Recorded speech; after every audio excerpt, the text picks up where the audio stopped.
மக்களே, எனக்கு இன்றைக்கி ஒருத்தர் கமெண்ட் பண்ணியிருக்காரு யூடியூப்பில். சரியா, அவர் சொல்கிறாரு, நான் நீ ஸ்ரீலங்காக்காரனே, உனக்கு எதுக்கு இந்தியா அரசியல் அப்படின்ட்டு. ஆமாம், நான் ஸ்ரீலங்காக்காரன் தான். இப்போ அதுக்கு என்ன? எனக்கு இந்தியா அரசியல் தெரியாட்டியும் அங்கே இருக்கிறது எங்கள் அண்ணன் தளபதி. ஓகே, அவர் இந்தியா வெர்ஷன் மட்டும் இல்லை, அவர் இன்டர்நேஷ்னல் வெர்ஷன். அவருக்கு சப்போர்ட் பண்ணுறதுக்கு மனிதாபிமானம் உள்ளவனாக இருந்தால் போதும். இந்தியாக்காரனாக இருக்கணும் விரைஞ்சா அப்படின்றது இல்லை.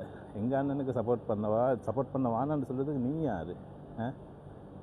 அவன் நினச்சிட்டான் போல் அந்த 200 ரூபா வாங்கிட்டு வீடியோ போடுற ஆள்னு சொல்லிட்டு. என்னைய பார்த்தா அப்படியே விளங்குது. அந்த அந்த என்ன போத்தலுக்கு 10 ரூபா அந்த ஆட்கள் மாதிரி விளங்குதா உங்களுக்கு? அதே ஸ்ரீலங்காக்காரன்டா. வெட்டினாலும் துட்டினாலும் ஒரு ஆளுக்கு தான் கடைசி வரையும். அது எங்கள் அண்ணனுக்காக மட்டும்தான், தளபதிக்காக மட்டும்தான்.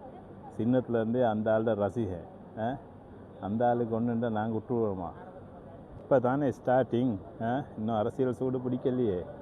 ஜனவரி ஆவுக்குள்ளே பாரு, முழு உலக நாடும் இறங்கி கன்வர்சிங் பண்ணும். முழு உலகமும் பார்க்கும், யார்டா இந்த ஒரு மனுஷனுக்காக முழு உலகமும் கன்வர்சிங் பண்ணுதுன்ட்டு. பார்க்கத்தானே போகிறீங்க.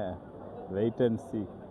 ஓகே, தளபதி சொல்கிற மாதிரி அதே ஸ்டைலில் சொல்லணுன்னா நல்லதே நடக்கும்.